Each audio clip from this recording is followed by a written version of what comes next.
Olá, seja bem-vindo de volta aqui ao canal. Meu nome é Juliana Moraes e o assunto hoje é medo.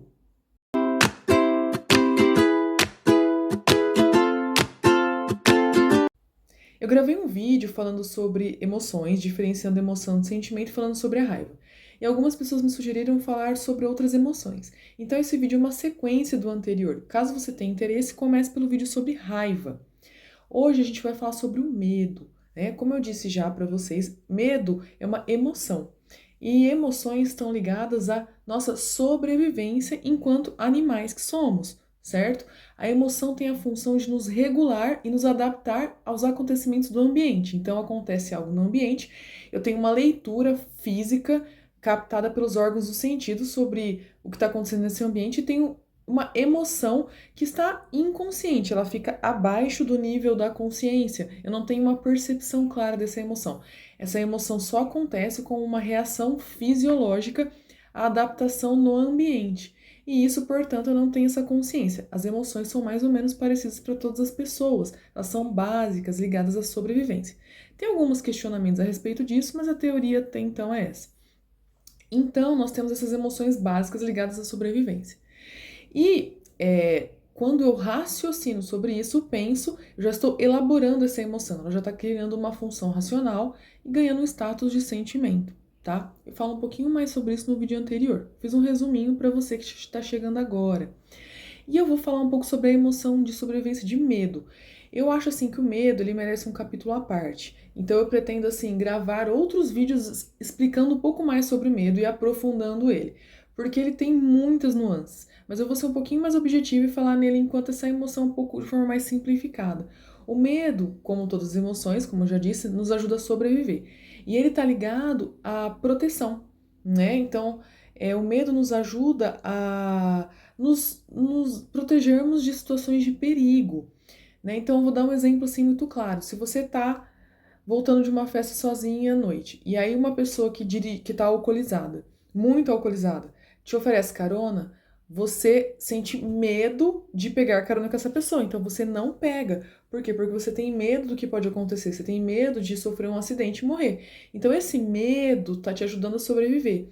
Ele está legal, entendeu? Ele tá atuando como uma emoção que te protege de um perigo. E essa é a função do medo, nos proteger dos perigos, ajudar a gente a ajudar-nos a salvar a nossa vida, né? Então, o medo, ele vai fazer essa leitura, e se você está funcionando de uma maneira adequada, não tem nenhum trauma na tua percepção do ambiente, não tem nenhum trauma no seu corpo que faz essa captação do ambiente, você tem uma leitura rápida, você tem uma resposta rápida de reação que te protege de uma situação possível de perigo. Entendeu? Então, isso é um funcionamento normal, um funcionamento fisiológico do medo. Ele atua com um sinal de alerta, tá? O que acontece com o medo é que um medo que está disfuncional, onde a gente está desregulado, onde a gente está traumatizado, eu posso não ter uma percepção do ambiente, e aí eu não consigo ler que esse ambiente é perigoso para mim, e aí a gente acaba entrando em situações que nos colocam em risco. Isso pode acontecer muito com pessoas traumatizadas, com pessoas que estão em estado de choque, que estão desligadas do corpo físico por alguma maneira. É, é, talvez pessoas mais jovens que, por exemplo, o adolescente, ele está muito na fase de desenvolvimento onde ele é onipotente, onde ele tem aquele senso de que nada, nenhum mal vai acontecer com ele. E o adolescente acaba se expondo em situações de risco, às vezes por estar ligado a uma questão da fase de desenvolvimento, né? Então, às vezes essa pessoa tá com medo dela, com essa emoção de medo, tá traumatizada, ela não consegue responder ou ter uma percepção mais adequada da realidade. E ela acaba se expondo a situações muito complicadas. Por quê? Presta atenção, quando você está num ambiente que você vai chegando e aquilo não é legal, o nosso corpo sente. Sabe aquele desconforto, aquele arrepio, aquela sensação que tem algo estranho ali? E aí vocês ligam o senso, tipo, não vai por ali, muda a rua.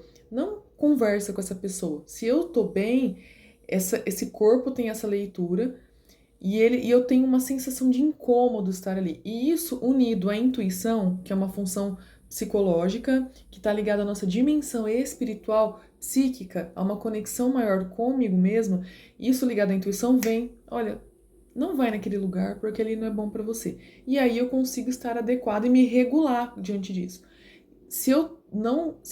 Ou se eu tô numa fase de desenvolvimento que eu não tenho essa percepção, uma falta de maturidade, isso inclusive tem a maturação cerebral, né, que eu ainda não tenho, ou se eu tô num lugar de desconexão interna, eu não leio esses sinais. Eu acabo entrando em situações onde o meu corpo leu e me avisou que não estava bom, onde eu tive uma sensação de perigo e eu não ouvi, tá? Essa é a função do medo de forma adequada. Quando está disfuncional, já coloquei quando ele está uma desconexão de um trauma, ou se a pessoa tem um excesso de medo, aí ela começa a criar situações que não existem, ampliando essas situações. Então, você já viu aquele clássico filme, né? Que a pessoa tá lá na cama à noite, tá com medo, ela tá vendo um galho na janela, tá vendo a sombra, e ela fica lá a noite inteira com medo de que é alguma coisa, e de manhã ela vê que é um galho. O medo também tem essa função. O medo distorcido, ele amplia a minha percepção da realidade de uma maneira negativa. E aí eu faço, dentro daquela situação, talvez crises de ansiedade. O que é ansiedade? Um conjunto de sintomas físicos que desencadeiam várias reações no meu corpo, lembra?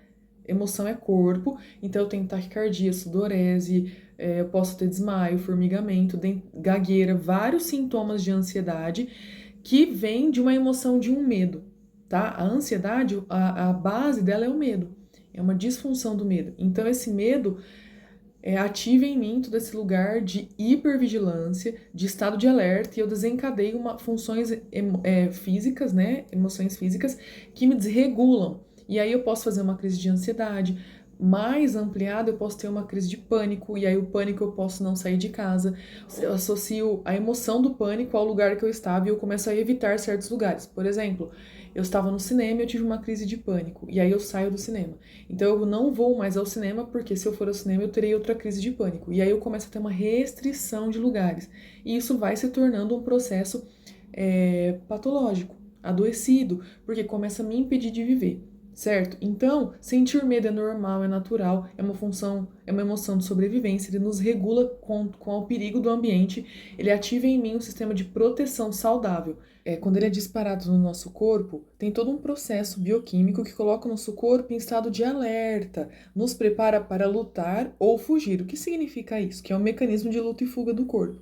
Lutar significa literalmente mesmo. Então, eu estou numa situação de perigo e eu luto pela minha vida para sobreviver, ou eu percebo que não adianta eu lutar, não há o que fazer, então eu fujo, como forma de proteção, de proteger a minha vida. Então, num mecanismo de funcionamento natural e saudável do medo, ele nos prepara para a luta e para a fuga.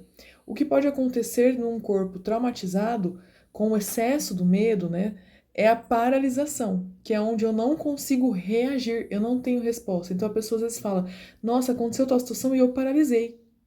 Eu fiquei congelado, eu congelei. Isso é uma resposta traumática diante de um estímulo de medo. Pode ser ligado a muitas questões traumáticas na infância e a pessoa, criança, não sabia o que fazer com aquilo, ela paralisava, né?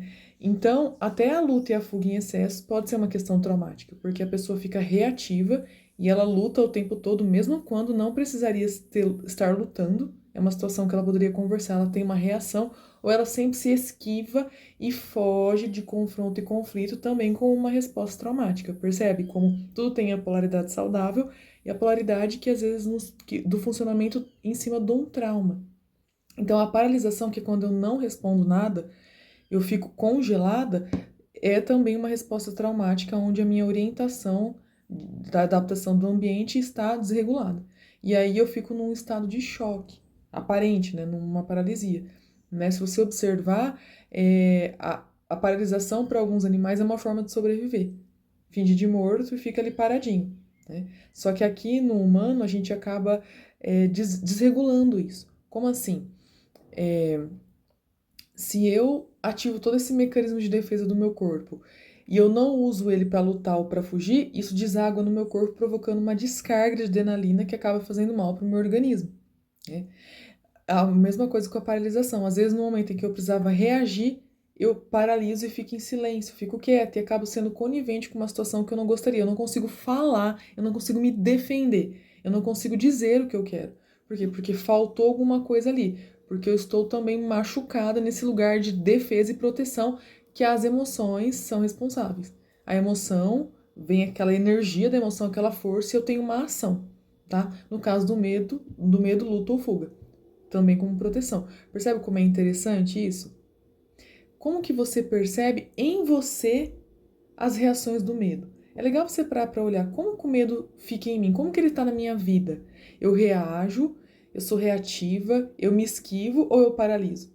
Ou ele está saudável? Quando precisa eu falo, quando não precisa eu me esquivo, eu consigo ter um controle sobre isso, eu consigo acolher o medo em mim e tomar uma consciência dele. O medo, como eu disse, ele tem muitas facetas, né? Também a gente fala do medo quando tem a ver com a nossa criança interior, mas esse é um outro capítulo. Se vocês tiverem interesse sobre esse assunto, também deixa aqui no comentário que eu gravo um mais aprofundado sobre isso. Bom, é isso. Se você gosta desse tipo de assunto, deixa o seu recado, seu comentário. Se você tem dúvidas, mande uma mensagem e até a próxima!